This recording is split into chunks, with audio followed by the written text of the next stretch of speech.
Hey there guys, welcome to Good Works Tractors. If you haven't checked out our website, please make sure you visit goodworkstractors.com. Also, go ahead and subscribe below so you can get more cool videos like this. We're going to break in our tiller and tractor on this postage stamp size garden here at my buddy's house. I thought that'd be a good way to get the kinks worked out, as this is going to be the first time using the tractor with this tiller, and wanted to make sure all the settings and angles and this and that were all working as they should. It doesn't take but 5 or 10 minutes to do 2 or 3 passes on this garden.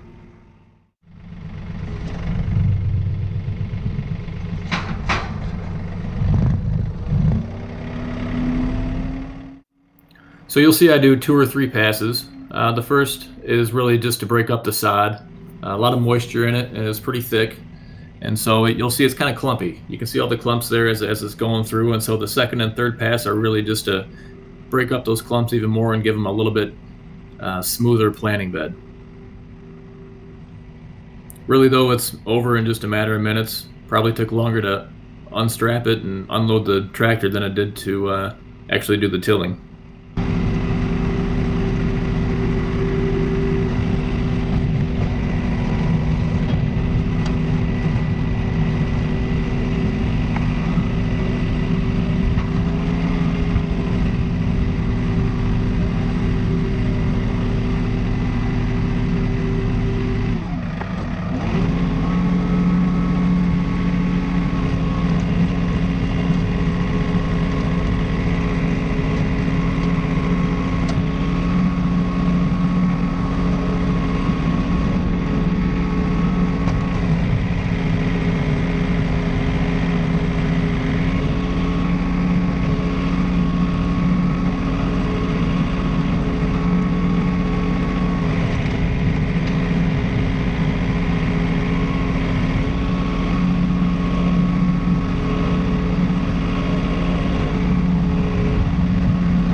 This garden tilled really nicely, and I had a fun time going over it a couple of times, and I went over it one last pass just to really get some good lines in it, so to speak, and leave a nice finished area there for them.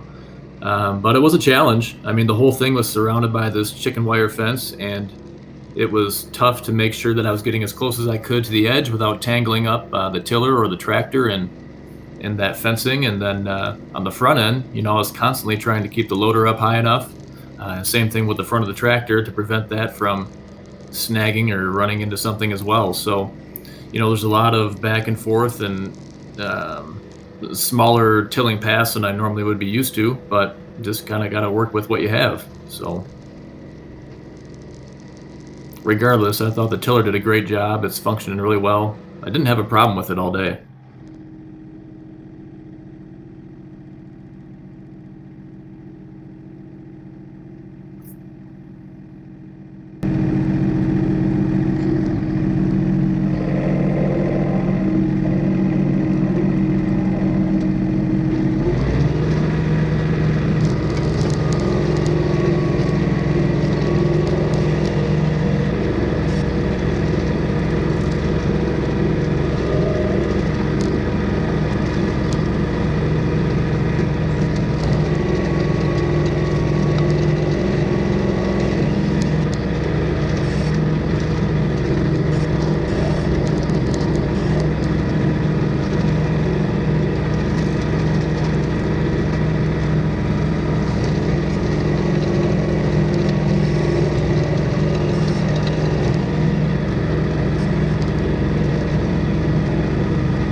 never could figure it out. I call it just crackle. You can't figure it out. Yeah, that's fine. Never put anybody up on the highway and I'm something nice. Yeah. Because you could get some crazy motherfuckers. Yeah. I'll get out of your hair. Hey, appreciate it. Yeah, nice meeting you, Courtney. Yeah, nice to meet you too. If you need anything else, just give me a shout. I sure will. So, thanks for the sandwiches and the oranges. Great. That hit the spot right there. Great. Take care, man. That gentleman was awesome. So not only did he have some great stories to tell as a retired trial lawyer, but he brought me out 2 of his custom homemade breakfast sandwiches with split smoky links and cheese on a biscuit, wrapped in tin foil and plus an orange juice. Oh man. Not only that, but he gave me a tip on top of paying me for the job. He was a great guy. You might have heard me say, let me know if you need anything else. I'd be happy to come back and do more work.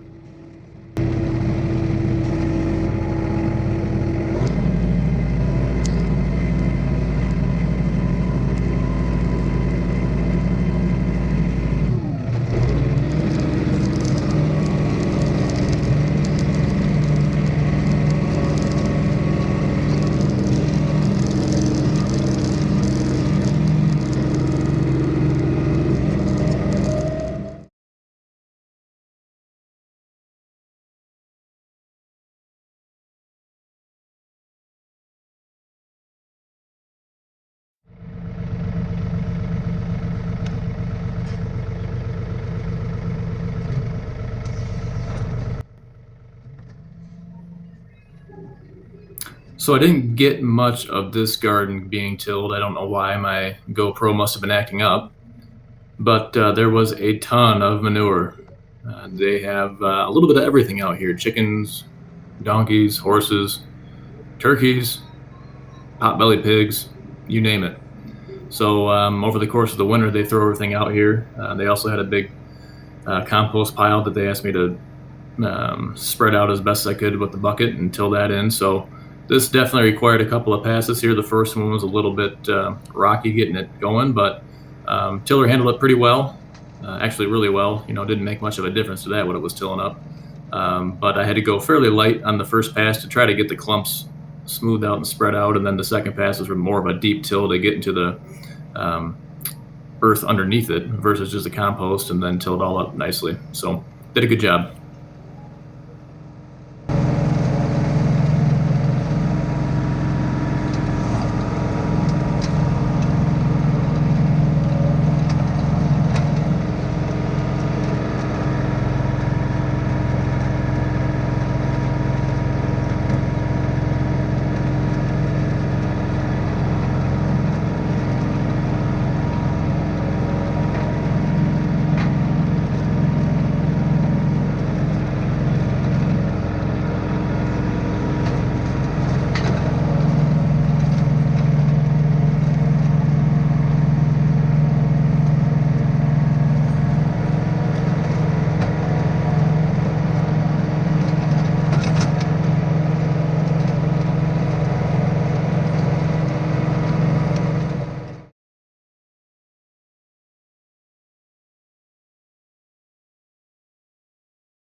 had tilled this food plot last fall as well. You can see there in the distance, that area the customer had ripped out a bunch of shrubs and left some stumps, and I was able to get most of those out. They wanted to expand that plot and make it as big as they could. So you'll see here in a little bit as well, and even hear it. But the engine does bog down a little bit as you get down into that new area. It's a little bit muckier and thicker than the rest, and the engine definitely notices it. Still did a good job, but I noticed I had to slow down the tractor speed to maintain the same quality of till and the RPM level as well.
Just got done tilling this food plot here. It's been expanded since last year. You can see those stumps on the far end down there. Everything to the back of that and to the left of that, and a little bit in front of that as well, was cleared out. I tilled this plot for this guy last fall and doing it again this spring, but using my 6-foot tiller, my Frontier. Let me turn this GoPro off here. I don't know what it's doing. It doesn't want to shut up, but what I used today, Frontier RT1173, so 6-foot tiller. This thing is built like a tank. It's got a slip clutch on there as well. I'm using it on my John Deere 3046r. Just got this tractor a week ago today. It's got 21 or 22 hours on it now. It's a sweet machine. It did bog down a little bit, on the very far end there. It's really wet and thick down there, but I slowed down a little bit and it got back up there in the RPMs where it needed to be. But pretty happy with this one. So been a fun day. Got 4 tilling jobs done and a couple other little things. I pushed about 12 or 15 stumps out of here, smaller ones, with my bucket. Handled those pretty well too. So thanks for watching. Have a great day.